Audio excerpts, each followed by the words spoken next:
It is said that in Ulthar, which lies beyond the river sky, no man may kill a cat. In this I can verily believe as I gaze upon him who sitteth purring before the fire. For the cat is cryptic and close to strange things which men cannot see. He is the soul of antique Egyptus and bearer of tales from forgotten cities in Meroe and Ophir. He is the kin of the jungle's lords and heir to the secrets of hoary and sinister Africa. The Sphinx is his cousin, and he speaks her language, but he's more ancient than the Sphinx, and remembers that which she has forgotten.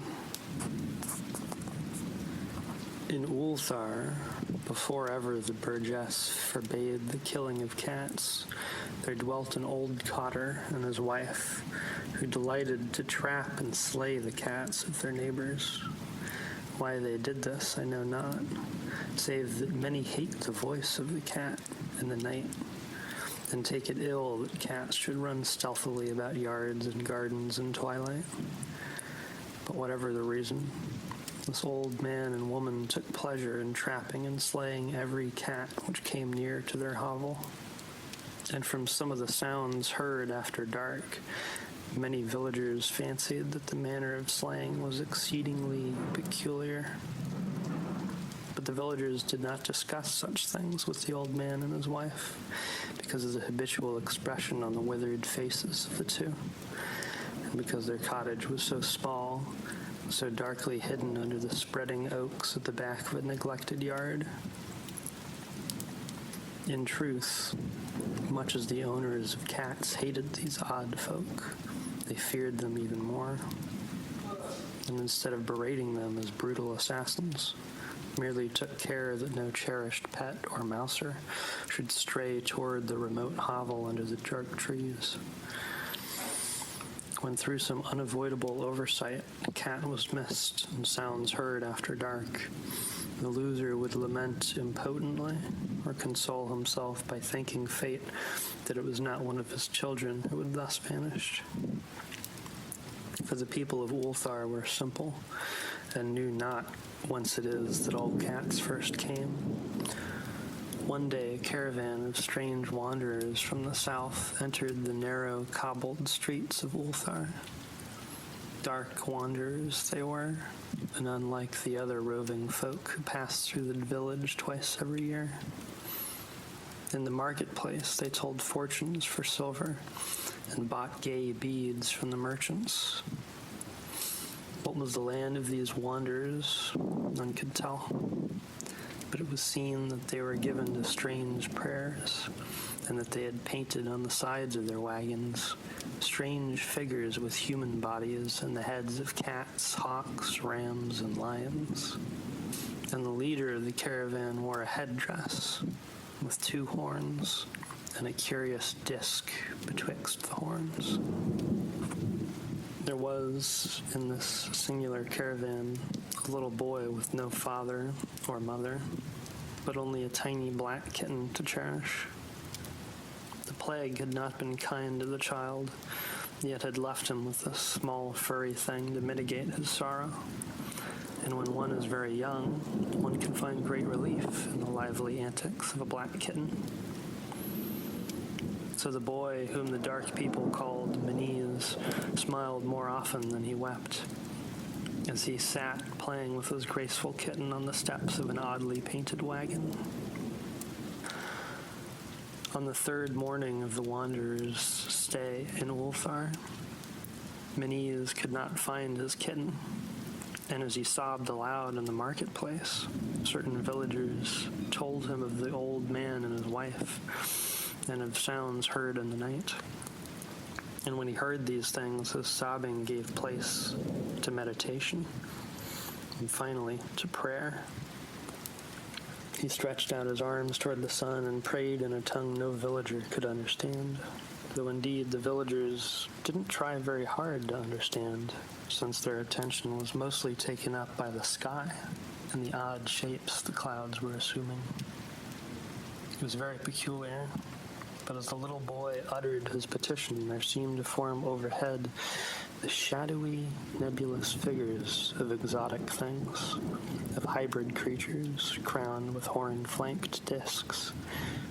Nature is so full of illusions to impress the imaginative. That night, the wanderers left Ulthar and were never seen again.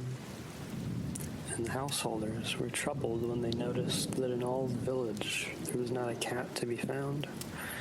From each hearth, the familiar cat had vanished. Cats large, small, black and gray, striped, yellow and white.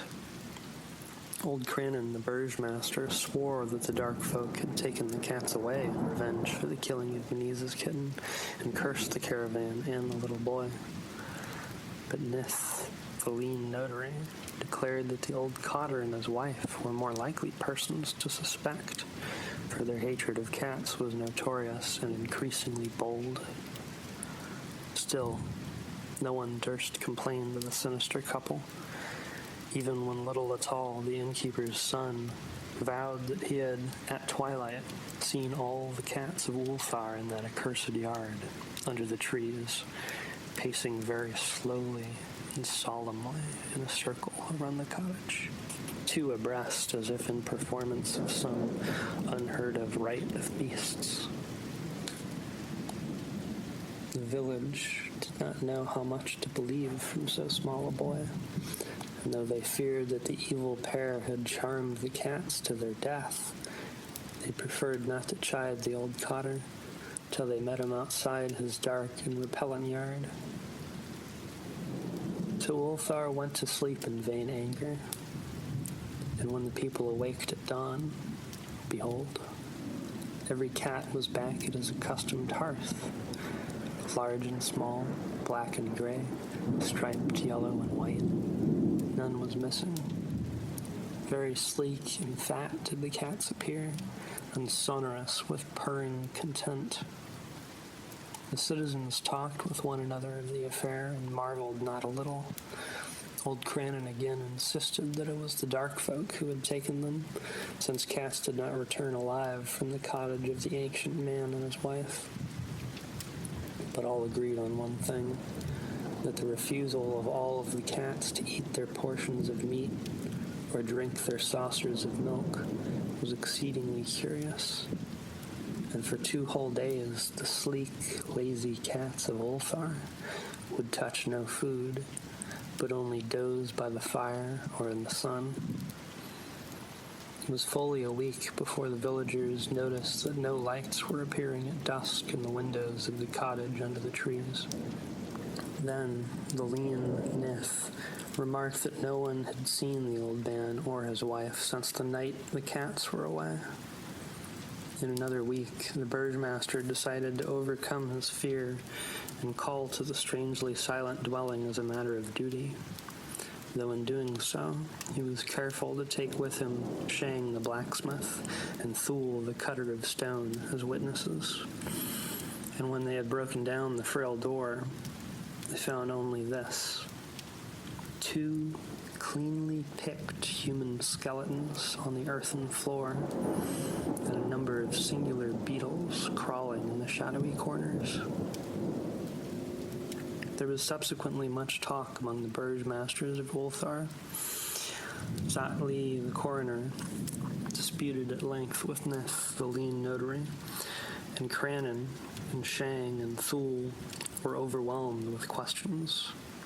Even little Atal, the innkeeper's son, was closely questioned and given a sweetmeat as a reward.